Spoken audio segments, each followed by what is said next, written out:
บายดีพี่น้องมาสุขทุกคนนะจ้ามากินข้าวนำกันพี่น้องอาหารการกินบะเต้ไปซื้อมาเมื่อคืนอยู่เด้อพี่น้องเด้ออันนี้ยังมกไข่ปลาเนาะไข่ปลาแล้วก็อันนี้ปลาแดกเครื่องเด้อพี่น้องเด้อ2 อย่างแล้วก็อันนี้ขวดตับบ่ขวดตับพี่น้องอันนี้ก็คือลาบพี่น้อง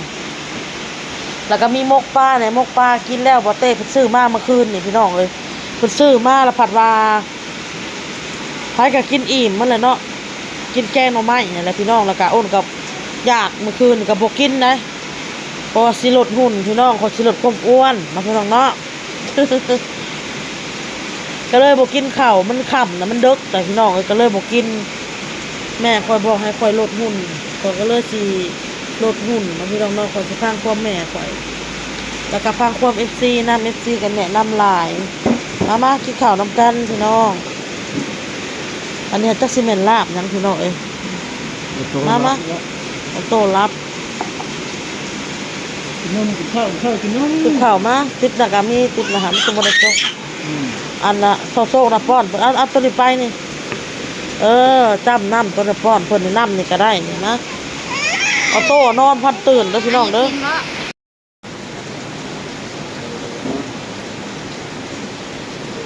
สบายดีพี่น้องเขาเก่งๆตัวมือกินข้าวแล้วเอาโตนี่มาตื่นตู้ตู้ แค่ไหนมกใส่ปลาใช่ครับ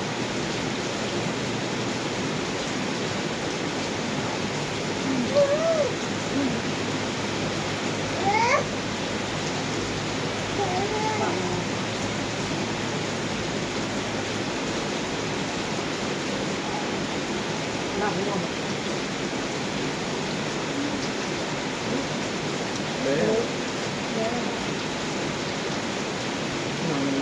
นางง่วงว่าน้ำด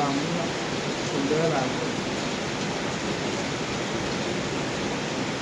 ดาวกินง่วงน้อยง่วงก็ได้คิดได้หมดเนาะ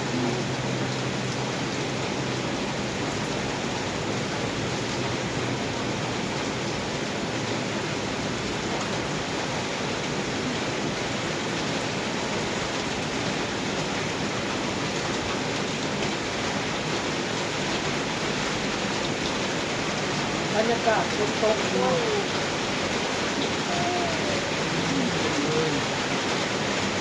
สีนิ่งกระลาจริงถ้าผ้ามันสาลายก่อนงัวกล้วยก็ละลายตีนเนี่ย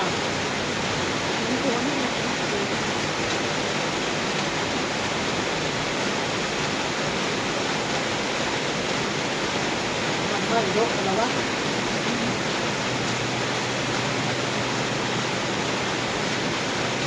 นั่นแหละ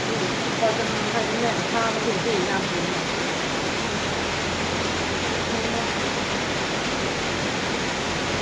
ว่าไม่ชอบน้ำแบบอันนี้เพื่อนแบบใกล้น้ำสูงพื้นไรรู้ได้ไหมร้านเจ้าใครนะน้ำเชื่อมเยอะเป็นไทยร้านได้ทั่วหมาแต่ละเดือนซื้อยังสิครับ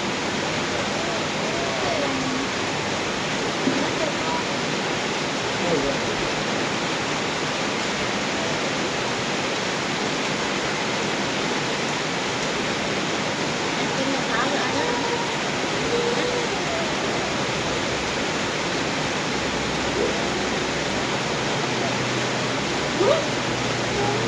ไป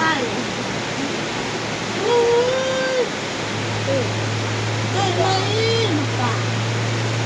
สามีน้อยเรื่องดู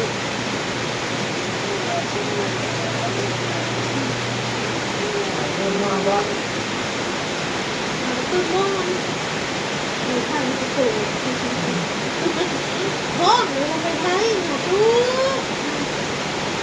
ตู้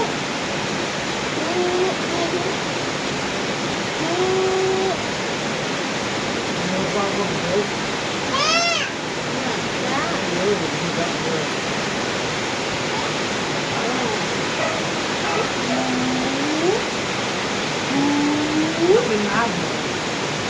ไปแล้วผม ก็ตื่นนอนมาจากเขาหรอกไปดูไปดู โอเคแล้ว เรื่องบอกเร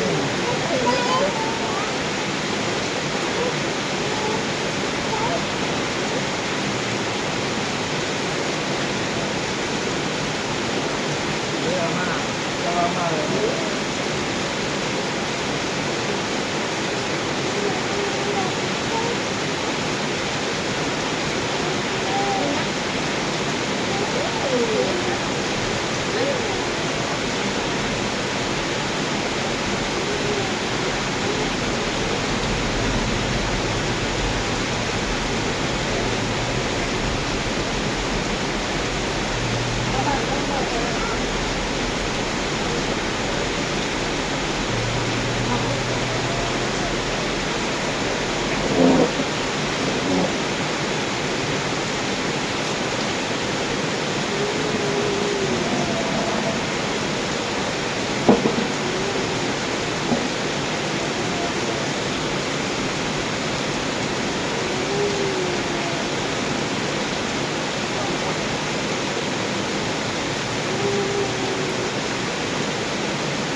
เริ่มบ่นมาเพิ่มมาครับ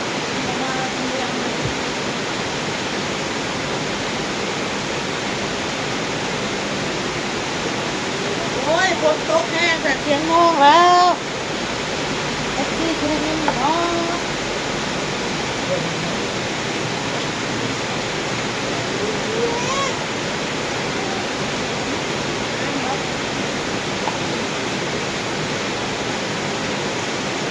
รอบที่เขาคนไม่รับขึ้นมาอยู่แล้วเรื่องว่าเลยแย่เลยปะ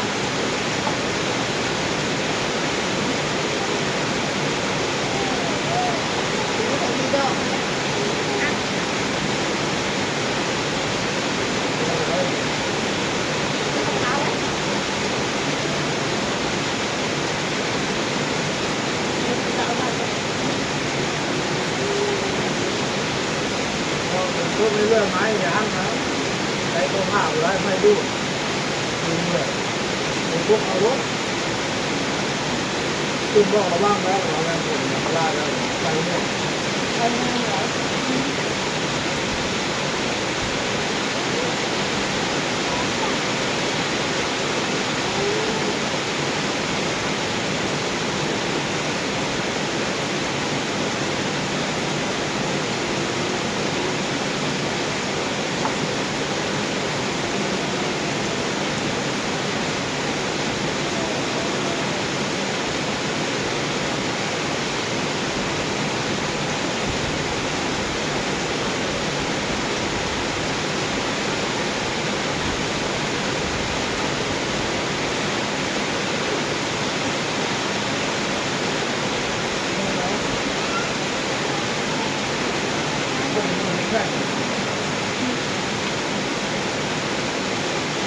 คือเริ่มมีความเปลี่ยนแปลง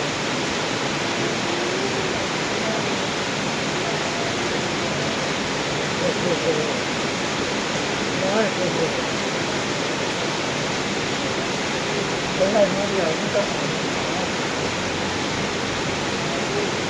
เสียงงง ข้อหมดอื่น เมื่อคืนนี่ไม่มาอื่นหม้อคืน อันนี้เรื่องโป๊กหนังสืออยู่ เอาว่าคือ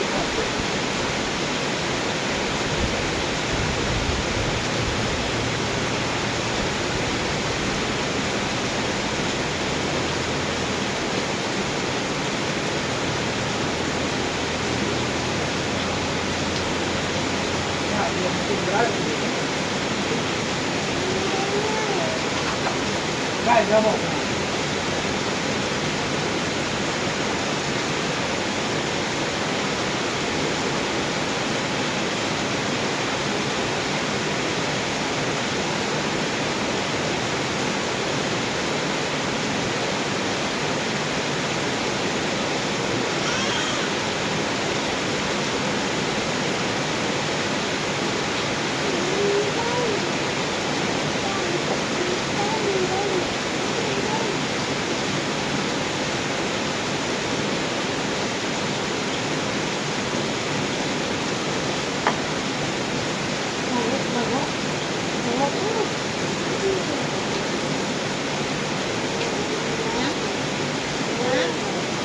เฮ้ยอันนั้น สิ่งการในพวกเนาะ